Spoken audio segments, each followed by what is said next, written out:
Nah pas pulang Jumatan ini, Mang Kokos sama suaminya Nenek R itu ngelihat Nenek R udah gantung. Itu dengan kondisi si Nenek R-nya itu lidahnya melet sampai sini, melebihi dagu, terus matanya melotot, sambil ada bekas-bekas air mata jatuh gitu. Pulang dari situ, istrinya Mang Asep ini ngelihat Nenek R di depan rumahnya. Cuma yang lebih seremnya, nggak cuma lihat Nenek R-nya aja, Nenek R-nya tuh sambil lidahnya melet Bang.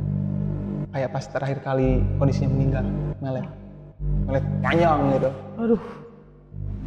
Yang bikin parahnya itu pas balik badan, si Nenek R-nya itu udah mulutnya udah kebuka lebar sampai segede kepalanya Mang Ade, sambil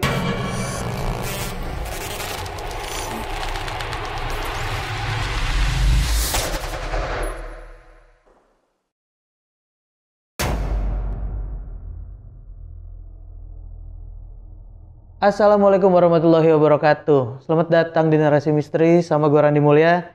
Dan kali ini gue sudah mendatangkan narasumber yang mana ada kejadian menghebohkan di desa tempat dia tinggal. Dan ini berurusan juga sama narasumber kita kali ini. Kita langsung ngobrol sama narasumber kita. Bang Zidan, sehat? Ya, sehat Bang, sehat. Alhamdulillah. Alhamdulillah. Dan ini kali kedua Bang Zidan ada di Narasi Misteri ya?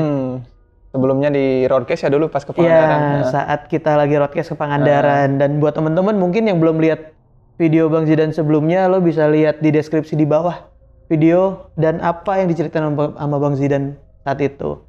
Dan kenapa gua ngajak Bang Zidan lagi ke sini karena ada satu cerita yang Bang Zidan ceritain nih tentang Nenek R. Nenek R. Nenek R ini tetangga Bang Zidan. Tetangga masih satu lingkup rumah lah. Oke. Karena kan di desa tuh nggak ada komplek-komplek, nggak ada. Ada 6 rumah lah di situ mah. Oke. Dan mungkin sedikit intermezzo apa yang gue dapat, ada kejadian menghebohkan di warga sana terkait meninggalnya Nenek R ini ya. Ya. Dan Nenek R ini kalau dari segi usianya itu udah usia berapa sih Bang? Kurang lebih? Disebut tua, nggak terlalu tua sih Bang, kayak 60-70 tahunan gitu. Oke. Dan kalau dia itu tinggal di sana sama siapa tuh? Suaminya. Sama suaminya. Masih sama suaminya. Tapi suaminya udah tua sih Bang, emang. Udah nggak bisa kerja. Oke. Dan penyebab atau apa yang terjadi sama Nenek R sampai menghebohkan warga sekitar nih Bang? Faktor ekonomi sih, karena si suaminya nggak bisa kerja Bang. Sama anaknya juga cuma satu, Ecih lah ya sebutnya. Itu juga sama, kondisi ekonominya gak terlalu mampu buat bantu-bantu Nenek R ini gitu. Oke, sampai akhirnya Nenek R ini meninggal dengan satu kejadian yang heboh. Ya. Dan ini lumayan panjang ya dialamin sama warga sana. Panjang, Ya? bahkan dulu kan pas waktu roadcast itu kira-kira baru 3 bulan tuh baru kelar tuh. 3 bulan berlalu baru kelar kejadiannya. Oh, gitu. Oke, berarti baru banget ya. Oke. Itu di saat roadcast kemarin di 2022 kita kemarin ya. 23 akhir, 23 awal. 23 awal itu baru kelar, rangkaian kejadian itu baru 3 bulan berlalu. Oke. Nah, kita tahan dulu nih Bang ya. Siap. Nah, buat teman-teman yang penasaran apa yang terjadi di desa tempat Bang Zidan tinggal ini dan gimana kejadian yang dialamin sama Nenek R ini, kalian tonton sampai habis, jangan di skip. Dan di sepanjang video ini juga akan ada atok-atok nih Bang yang digambarkan sama timnya Narasi Misteri tentang sosok apa yang dilihat dan apa yang terjadi di sana. Gitu. Dan buat teman-teman yang punya pengalaman pribadi, kalian juga bisa ceritain di Narasi Misteri, tinggal DM aja ke Instagramnya Narasi Misteri atau klik link yang ada di deskripsi di bawah. Ya udah, kita langsung dengerin pengalaman dari Bang Zidan kali ini. Karena di dunia ini bukan cuman kita yang nempatin.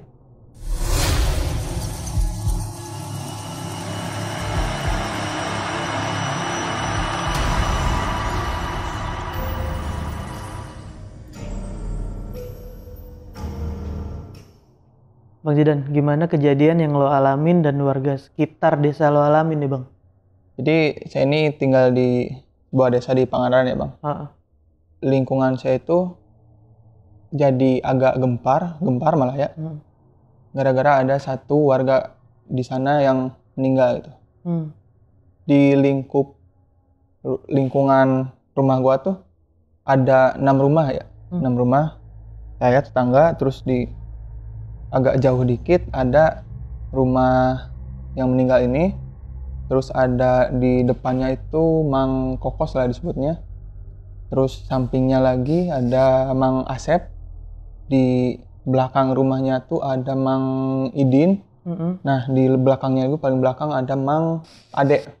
Oke, ini latar desa dan warganya nih ya. Latar lingkungan di situlah. Nah lingkungan di sana sebenarnya tentram aja sih bang, nggak ada yang nyampe saling musuh-musuhan gitu. Tentram semuanya, damai. Saling rangkul lah warga-warganya di situ.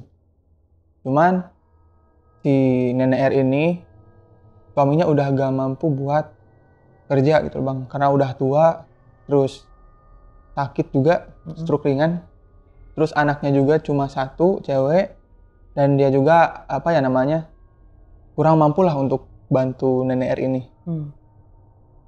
Sehingga nyampe si nenek R ini bunuh bang. Bunuh dengan cara gantung. Awal mulanya tuh nenek R biasa aja gitu, kayak nenek-nenek umur 60-70-an di sana gitu.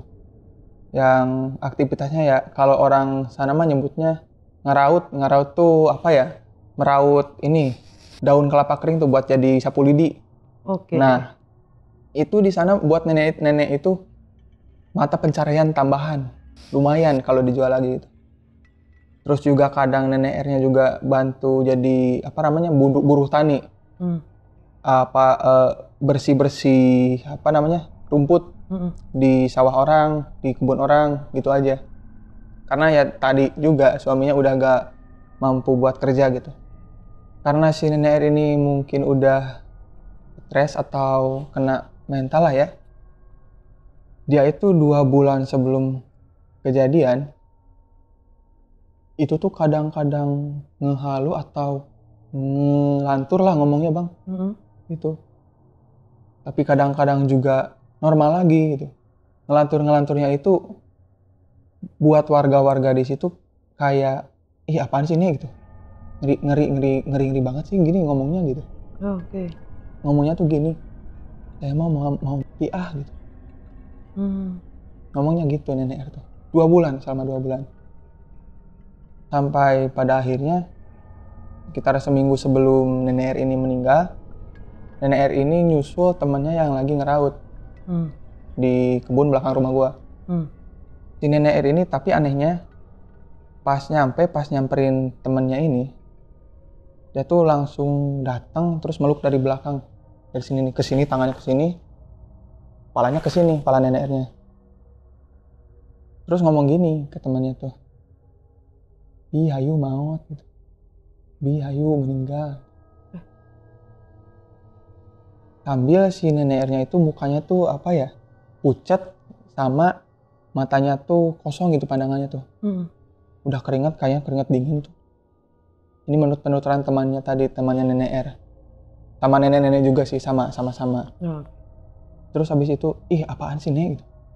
Sadar, istighfar gitu. Si neneknya tuh sambil ini aja bang, ketawa-ketawa aja gitu. Ketawa-ketawa gimana ya? Kayak gak ada beban aja ngomong kayak gitu tuh ketawa-ketawanya. Terus langsung ke kejadiannya nih. Hari itu tuh hari Jumat tahun 2021. Hari Jumat itu biasanya nenek-nenek, ibu-ibu sama cewek-cewek gitu ya, pemudi-pemudi itu biasanya pengajian sebelum yang laki-lakinya tuh Jumatan bang. Itu biasanya dari jam setengah 10 pagi sampai jam setengah 11. Pas si nenek R ini berangkat ke pengajian, ngelantur lagi ngomongnya. Pas di pengajian tuh, ih abi mah mau maut nanti, ih abi mah mau meninggal nanti gitu. Diingetin lagi terus sama warga, iya apa sih nih udah istighfar, sadar gitu. Udahlah tuh tamat pengajian tuh selesai, nenek R-nya pulang, suaminya ini pergi Jumatan.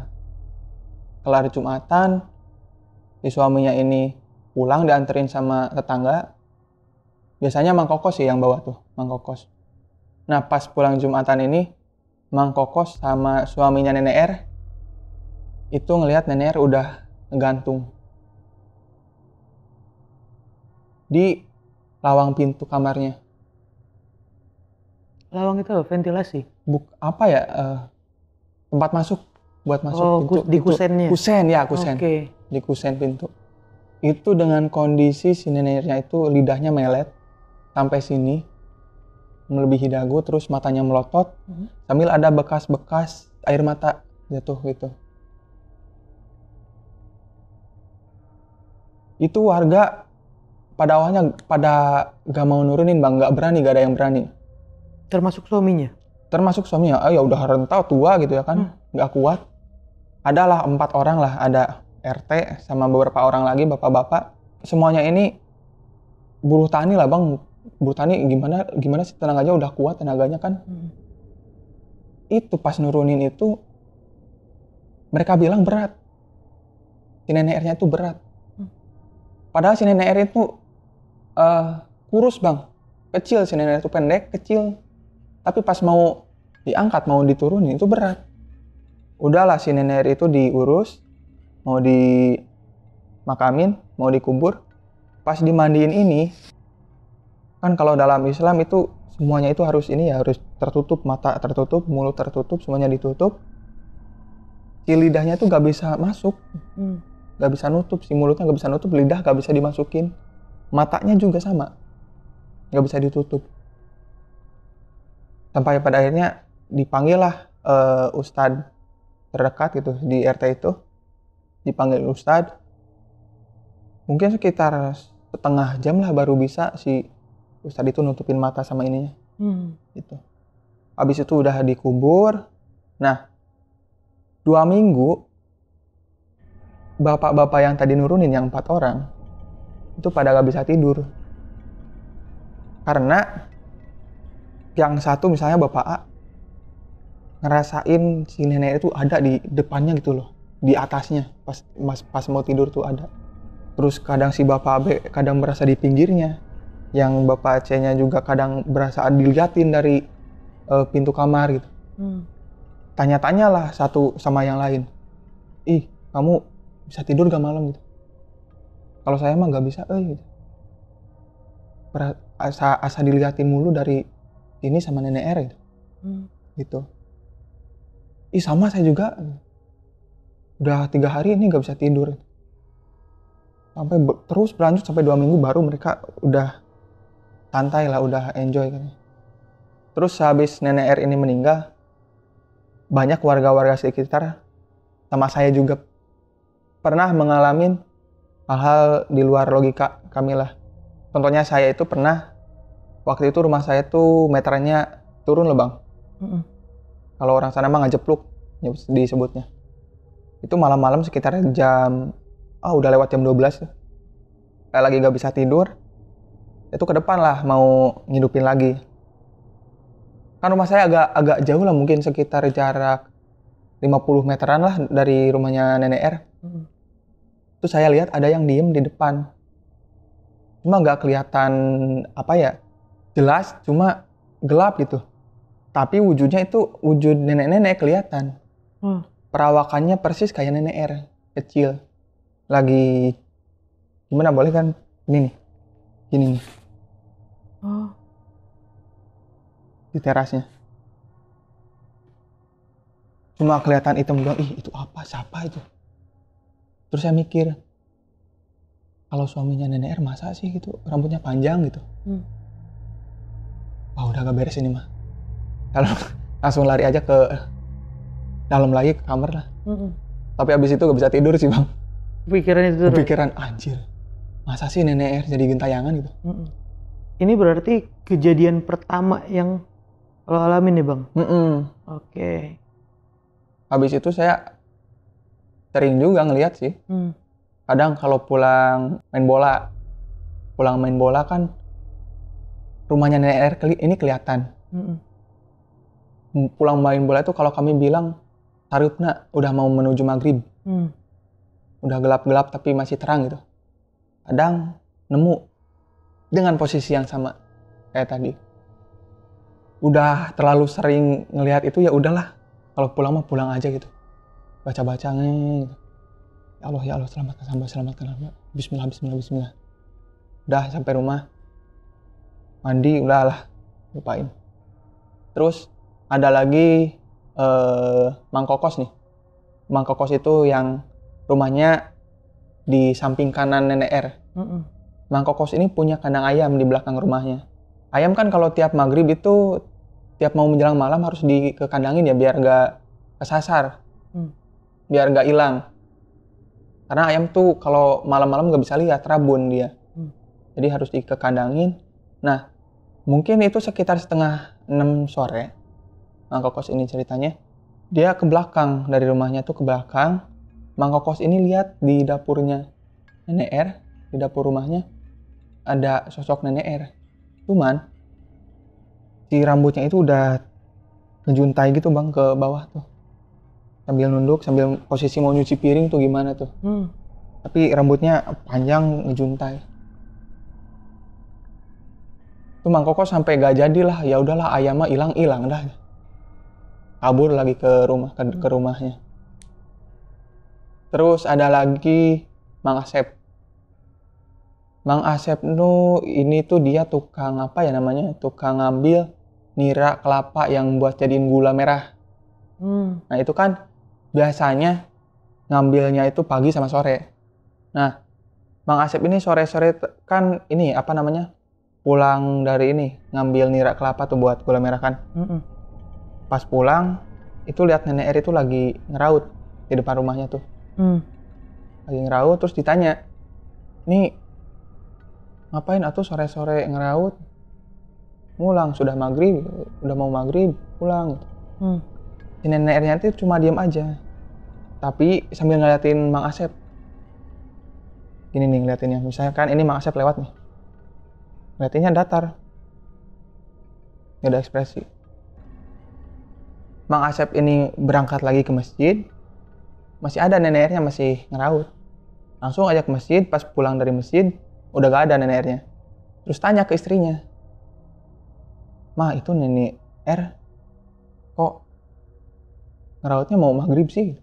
Maghrib masih ngeraut." "Iya apa sih pak, nenek dan nenek R mah udah meninggal dari seminggu yang lalu." Tuh bilangnya. Ini Mang Asep sama sekali nggak seinget itu ya? Nggak seinget itu Mang Asep. Nah terus abis itu, "Hah? Emang iya mah? Iya hari bapak. Emang nggak ingat ya?" "Enggak, astagfirullah." Panik Mang Asep tuh. Abis itu Mang Asep sakit bang. Seminggu sakit, panas dingin. Sampai nggak bisa ini lagi, nyadap lagi. Nggak bisa ngambil air nira tuh. Nah abis itu cerita Mang Asep lihat nenek R di depan rumahnya ini tuh nyebar lah. Karena kan udah dibilang ke istrinya, yuk gitu. Kemari ini si bapak gitu. Lihat nenek R di depan rumahnya sih ya. Gitu. Wah iyanya gitu. Emang iya gitu. Iya gitu. Sekarang juga masih sakit abis lihat itu. Terus heboh lah warga sekitar satu RT tuh. Udah heboh. Cuma belum menyebar terlalu luas gitu, nggak sampai sedesa tahu.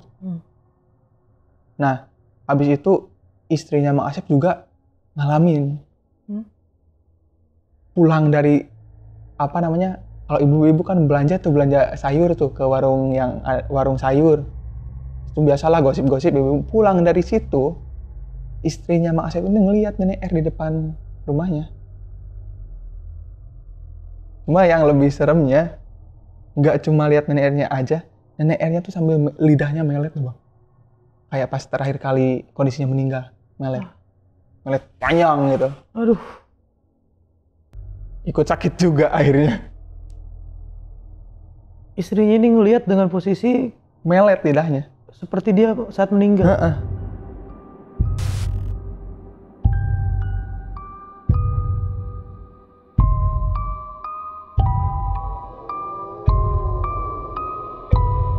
akhirnya sakit sama sakit itu suami istri, Mang Asep sama istrinya. Terus Mang Idin tuh yang samping Mang Asep. Sama, lihatnya kayak Mang Asep sambil ngeraut aja. Cuma Mang Idin ini udah ngeh kalau nenek R ini udah meninggal gitu. Karena udah heboh juga ya? Udah heboh. Astagfirullah gitu. Astagfirullah. Terus berangkat aja ke masjid. Berangkat ke masjid dia sambil takut, gak cerita ke bapak-bapak yang lain. Pas pulang lagi dia ngambil jalan muter. Takut dia. Abis itu sama juga sakit. Abis lihat nenek R ini. Abis lihat sosok nenek R ini tuh. Kira-kira hampir seminggu lah sama katanya Mang Idin tuh. Ada juga nih. Ini kalau menurut saya paling parah sih. Soalnya kan dari yang tadi tuh kadang bentukannya normal, kadang kalau gak normal pun terakhir kali kondisi dia meninggal gitu. Nah ini ada cerita Mang Ade lagi ngupas-ngupas kelapa. Kan kalau di Pangandaran nih, kelapa itu dijual dalam bentuk apa ya, udah gak ada cangkangnya tuh, udah gak ada kulitnya, tinggal batoknya aja. Nah itu dijualnya udah bentuk dalam itu. Nah si Mang Ade ini tukang ngupas kulitnya di kebun belakang rumah saya. Itu Mang Ade lagi ngupas-ngupas kelapa, tiba-tiba ada nenek R ini jalan dari arah kebun belakang jauh. Mang Ade ini sama gak ngeh kayak Mang Asep, gak ngeh kalau nenek R ini udah meninggal. Dengan berita yang udah tersebar itu juga masih? Soalnya Mang Ade ini beda RT lah. Kalau saya kan RT 1, Mang Ade ini RT 6, jauh. Nah terus lihat nenek R lewat dari belakang kan kelihatan tuh dari ekor mata tuh. Balik badan lah ke belakang. Nih kemana nih? Si sosok neneknya ini gak ngejawab. Udahlah fokus lagi ngupas kelapa. Abis itu karena penasaran Mang Ade tuh balik badan lagi. Yang bikin parahnya itu pas balik badan si nenek R-nya itu mulutnya udah kebuka lebar sampai segede kepalanya Mang Ade. Sambil ada taring-taringnya bang. Udah kayak mau diterkam aja tuh kepalanya Mang Ade tuh. Mang Ade langsung kaget. Ya Allah ya Rabbi. Langsung tersungkur jatuh bang ke belakang. Dia gak lanjutin itu pekerjaannya tuh.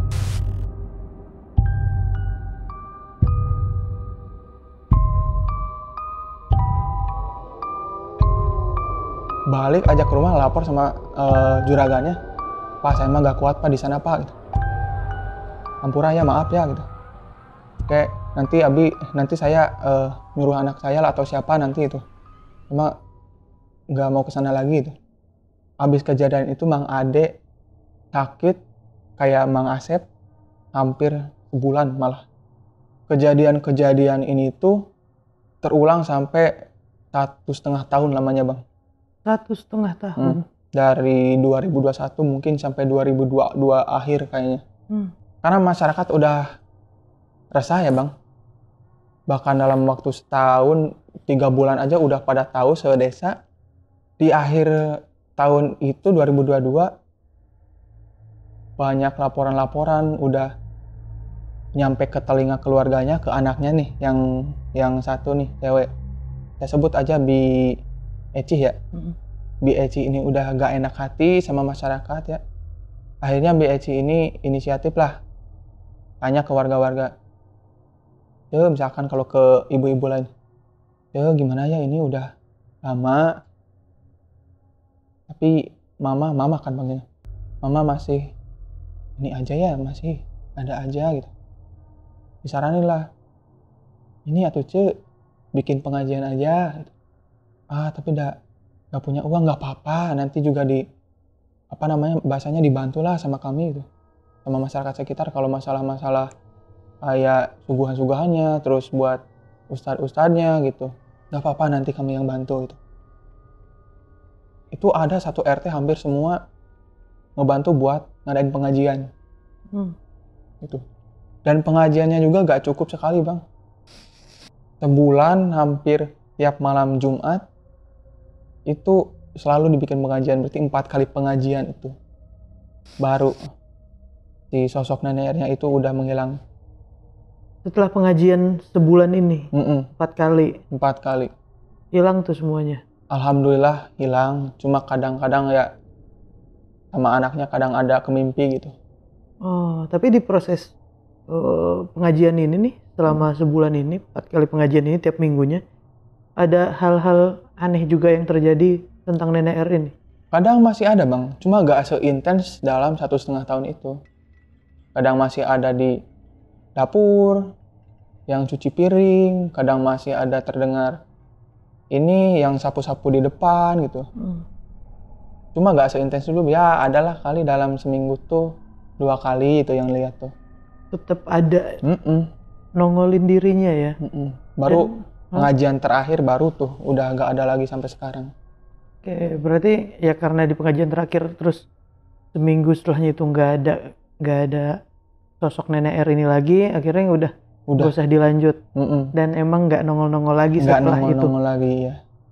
Berarti ini dari yang skop kecilnya, dari cuman tetangga, satu RT, sampai akhirnya satu desa. Iya, heboh. Tahu. Bahkan ya dalam lingkup satu desa itu kalau lewat rumahnya nenek itu pada gak berani bang, mau siang ataupun sore, malam apalagi pada gak berani. Padahal rumahnya ini masih diapit, masih ada rumah-rumah di sekitarnya. Iya, ada 4 rumah sekitar yang dekat tuh. Semuanya kalau ada yang lewat situ pasti muter. Contoh siapa tuh Mang Idin ya, Mang Idin tuh yang di belakang rumah tuh. Padahal bisa lewat depan rumah saya, lebih dekat dari jalan raya tuh. Muter ke depan jalan raya terus masuk. Muterin ke depan terus nembus lagi ke belakang langsung ke rumahnya gitu. Gak berani lewat depan rumah saya karena kalau depan lewat rumah saya pasti lewat depan rumahnya nenek R juga. Gitu. Semua yang ngelihat nenek R ini rata-rata sakit ya? Sakit. Cuma alhamdulillah saya dulu waktu lihat sosok yang hitam-hitam depan rumahnya itu nggak sakit sih bang. Tapi yang lainnya melihat bener-bener bentuk sosok nenek R ini baru sakit. Sakit. Kalau yang lihat jelas gitu banget sakit itu. Sakit yang seperti apa sih bang? Meriang, bener-bener meriang doang kah atau? Meriang, panas, dingin. Kalau Mang Ade itu bahkan katanya sampai stroke ringan sakitnya. Mang Ade ini yang sebulan itu? Yang ditambahin yang mau nerekam itu tuh. Itu. Mungkin ditambah dengan pikiran-pikiran sama apa yang dia lihat kali ya? Kali, bisa jadi tuh. Itu yang bikin orang-orang ini jadinya sakit ya? Ya, dan si kakeknya ini nih, si suaminya nenek R ini masih ada? Sampai sekarang masih ada. Sampai sekarang masih ada, cuma ya gitulah, udah tua, udah gak bisa ngapa-ngapain, udah umur 80-an. Dengan kondisi masih sama seperti sebelumnya yang udah ada sakit stroke ringan itu masih ada gitu? Sampai sekarang? Sampai sekarang. Bahkan kalau saya perhatiin ya, kalau sholat Jumat itu pasti tangan kanannya pasti gini, getar-getar bang. Dan pernah denger gak sih bang apa gimana perasaannya si kakek ini mendengar, udah pasti kan nyampe ke kuping si kakek dulu sebelum nyampe ke anaknya yang perempuan ya? Kayaknya iya. Pernah denger keluhannya si kakek ini nggak sih?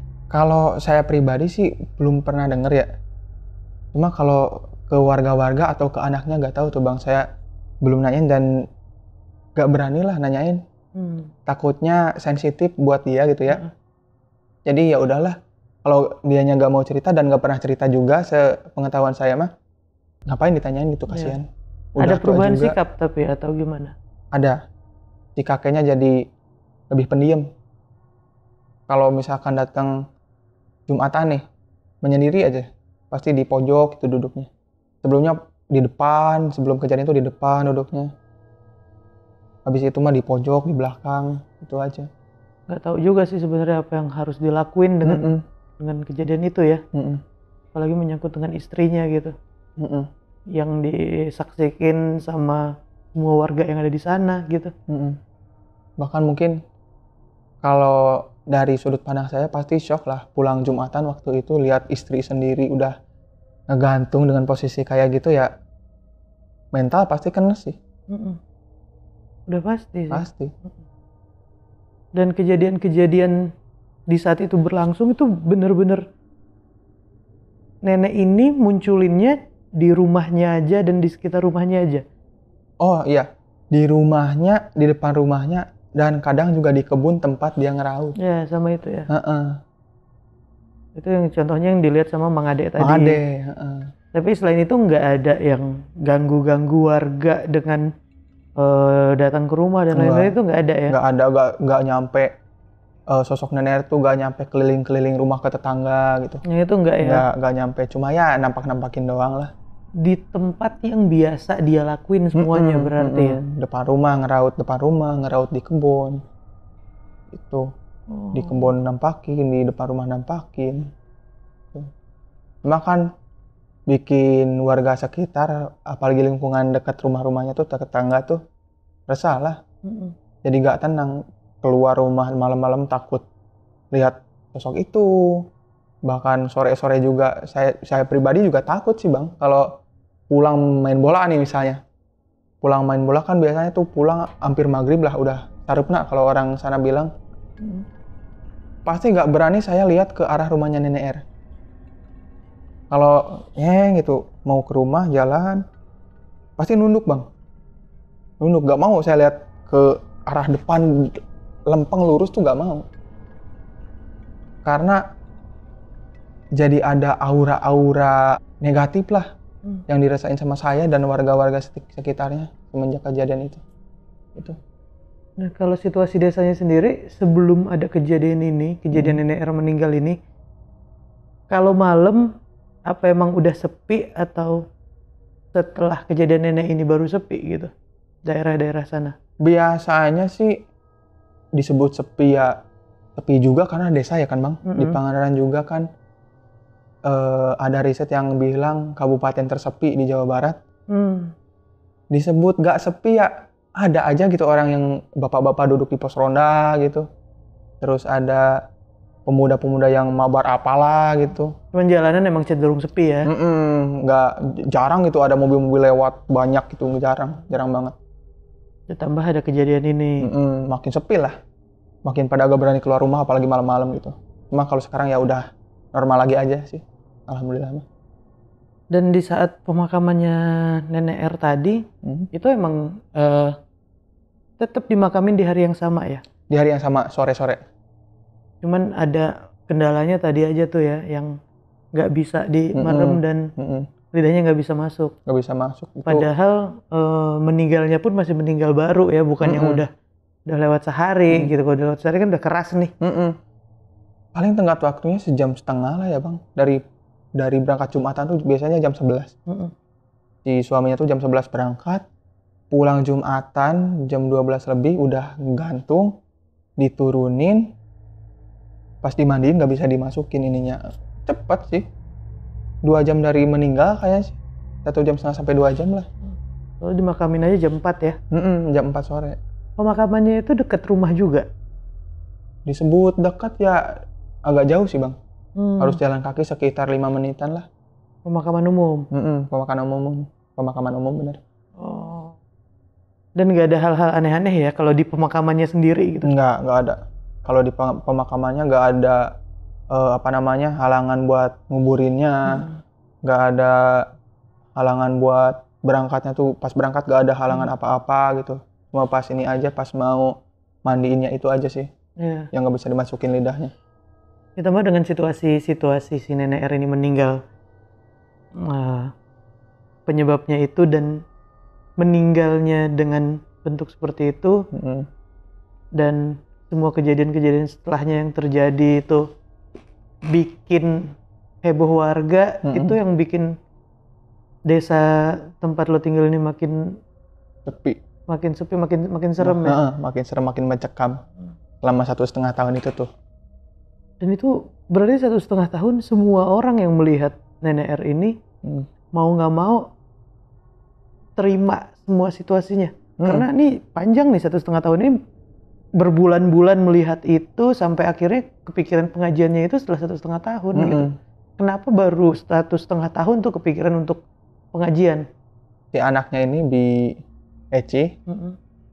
Bi Eci ini pertama faktor ekonomi. Faktor ekonomi yang mungkin dia mikirnya takut gak mampu ngadain pengajian gitu. Terus si Bi Eci-nya juga malu pertamanya malu, sebelum curhat ke warga tuh malu. Dah saya mah gak punya uang buat bikin pengajian juga gitu. Jadinya Baru 1,5 tahun baru berani curhat ke warga-warga sekitar. Bi ini gimana gitu. udah pasrah, Heeh. nunggu dia pasrah. Heeh. Jadinya dia ngomong sama warga yang ada, ini gimana ya, saya udah nggak ngerti lagi nanggepin apa yang terjadi saat ini gitu. Gitu. Soalnya dia udah pasti denger dari Warga-warga sekitar. sebelumnya jauh dari 1,5 tahun itu pasti udah denger ya. Udah Cuman sedesa. nggak bisa ngasih solusi apapun karena keterbatasan Ekonomi juga. Bapaknya juga yang suaminya nenek R ini juga sama, udah tua, udah gak bisa kerja gitu. Si BEC-nya juga sama gitu.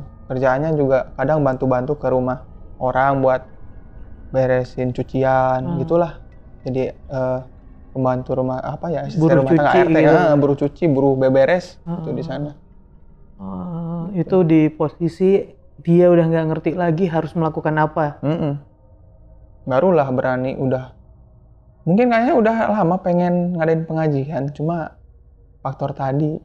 Dan warga pun nggak bisa ngapa-ngapain kalau keluarganya nggak bergerak juga soalnya ya. Mau inisiatif juga takutnya takut dibilang sotoy gitu. Atau tersinggung atau gimana takut ya. tersinggung gitu. Jadi nunggu dulu si BEC-nya itu ngambil inisiatif. Setelah ini menghilang, si kakeknya pun sampai sekarang masih ada nih. Dan umurnya juga udah lumayan tua ya. Udah tua. 80 lebih. Lebih 80 si kakek ini ya. Dan warga sekitar sekarang melihatnya gimana, Bang? Si kakeknya mah sehat-sehat aja lah, tapi itu stroke ringan.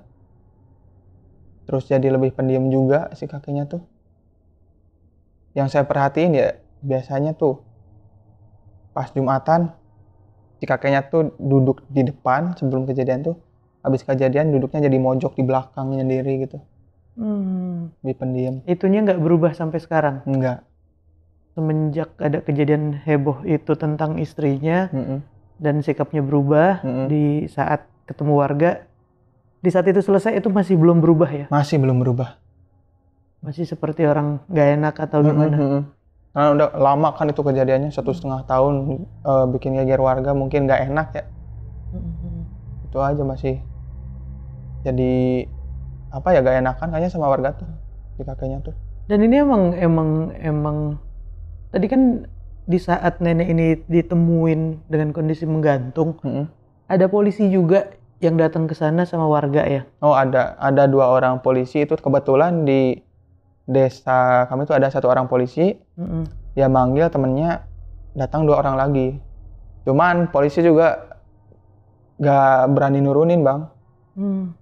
Tapi nggak jadi kasus apa atau gimana sama polisi ini? Nggak jadi kasus karena ya nggak ditemukan ciri-ciri kekerasan gitu, murni murni bunuh diri ini mah.